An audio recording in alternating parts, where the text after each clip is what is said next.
Relative velocity practice worksheet, front and back. I'm going to do a PowerPoint because it's got animation to kind of go through and explain this. So, starting with the front side scenario, the floater on the river is going really slow. The guy walking beside the river is going a little bit faster, and the jogger is going obviously faster than the walker. Okay, so that's kind of the scenario. All right, scenario number one.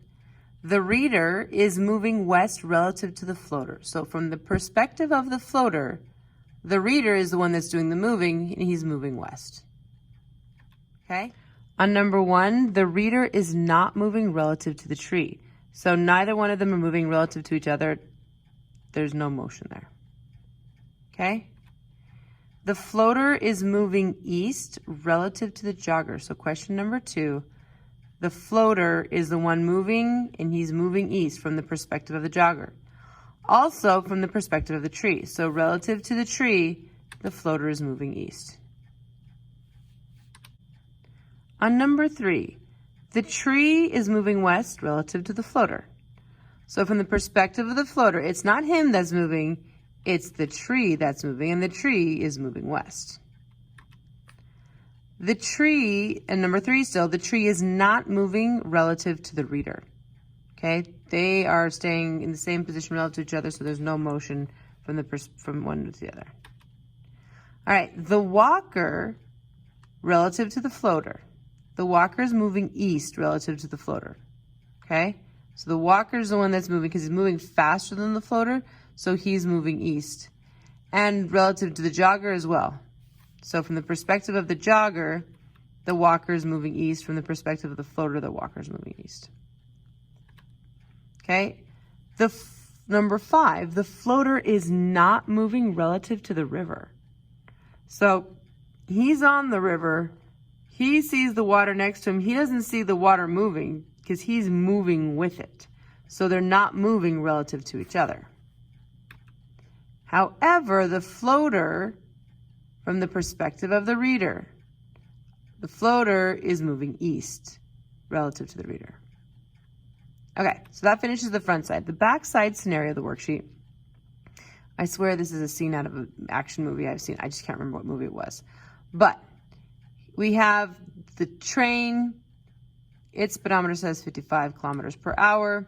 We have the motorcycle. Its speedometer says 15 kilometers per hour, but that motorcycle is on top of the moving train. And the helicopter speedometer says 20.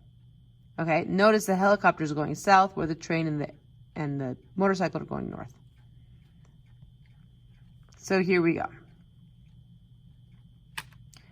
The passenger is moving 75 kilometers per hour north relative to the helicopter. This is the example one, okay? So you have to take into consideration the helicopter is going south and the train is going north. If you pass somebody who's walking, they're going to look like they're going really fast because you're both going, and so you have to add those speeds together. So it's the 55 plus the 20. So from the perspective of the passenger, it's 75 kilometers per hour. Okay? Oh, sorry, from the perspective of the helicopter, the passenger is moving 75 kilometers per hour. Also in the example, the passenger is moving 15 kilometers per hour south relative to the motorcycle. So from the perspective of the motorcycle, it's not the motorcycle moving, it's the passenger.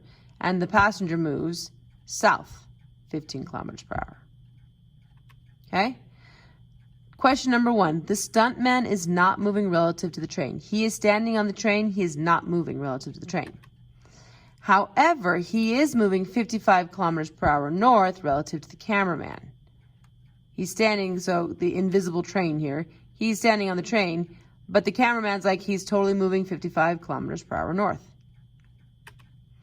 All right, the next question, the reality in this question is that the train is moving 55 kilometers per hour north relative to the ground.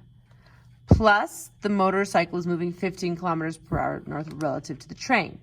So we have to add those together to get the perspective of the cameraman. Okay, notice how the train is how the motorcycle is moving on top of the train. So you have to add the 55 to the 15. The motorcycle is moving faster than the train. You have to add those together. okay? The cameraman is moving 70 kilometers per hour south relative to the motorcycle. So this perspective on number 2, it's actually the cameraman that's moving because it's the perspective of the motorcycle. So it's the 70 because you had to add the 15 to the 55. All right. Number 3, the train is not moving relative to the passenger. He's sitting on the train. They're not moving relative to each other. On number 3, the train, however, is moving 15 kilometers per hour south relative to the motorcycle. On number 4, the motorcycle is moving 15 kilometers per hour north relative to the train. Okay? So the motorcycle is moving north relative to the train. So from the perspective of the train and from the perspective of the stuntman, the motorcyclist is going 15 kilometers per hour north. Okay? The helicopter, number 5, moving 20 kilometers per hour south relative to the cameraman. Okay, so nothing else consideration, 20 kilometers per hour south, that's from the cameraman.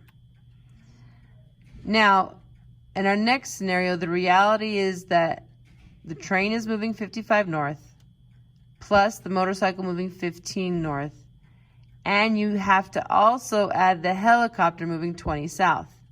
Add them all up together, that speed of the relative speed of that helicopter and that motorcycle, you have to add them all up. From the perspective of the motorcycle, the helicopter is moving south, that 90 kilometers south.